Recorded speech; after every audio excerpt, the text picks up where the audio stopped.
It's the notorious cupboard where, according to many reports, Natasha spent much of her time in hiding. In August 1998, a 14-year-old Australian girl named Natasha Ryan vanished without a trace after school. As days turned into weeks and weeks into months, the search for Natasha intensified, but hope began to dwindle. Her parents were devastated and came to the conclusion that Natasha was, in fact, dead. Last time I seen Natasha prior to this, I dropped her off at school. She leant over. She gave me a kiss and said, "I love you." The community began to mourn the loss of Natasha, and the media painted a tragic picture of a girl who had vanished off the face of the earth. In Natasha's small town of Rockhampton, Queensland, many other mysterious cases began to arise of disappearing women. Rockhampton police are also investigating the disappearance of 4 young women. This led to the simultaneous trial of Leonard John Fraser, a convicted serial killer facing charges for murdering several women, including Natasha. It was in fact Leonard himself who eventually claimed responsibility for Natasha's disappearance. He attributed his motive for her presumed murder to the belief that Natasha was carrying his child. He even led the police to a location, insisting that he had buried her body there. 5 years after Natasha's disappearance, the trial for her murder was in full swing. A day night of the trial, police basically had received information that Natasha Ryan had been found alive. She had been living just 5 minutes down the road from her parents the entire time. Natasha Ryan can't spend much more than a few minutes in the sun.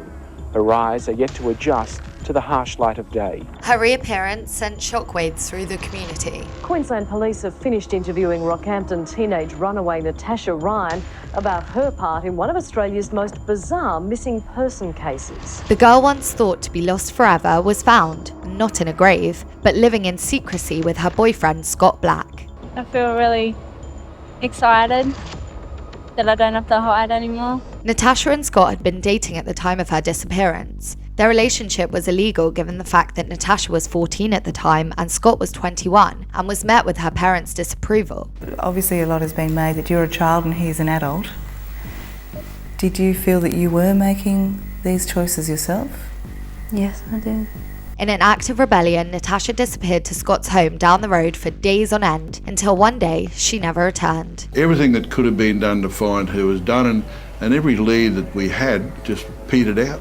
Though the police had record of Natasha's past disappearances, they never thought to follow this lead. Instead, they were led to Leonard John Fraser, the serial killer that had haunted the town at the time. When they finally investigated Scott's home, they found Natasha inhabiting the wardrobe. It's the notorious cupboard where, according to many reports, Natasha spent much of her time in hiding. For nearly 5 agonizing years, she concealed herself, navigating the shadows with a false identity. She said that she had gone to Scott's house of her own free will and that Scott shouldn't be incriminated.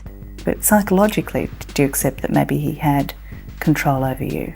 No. So you wanted to be there? I did.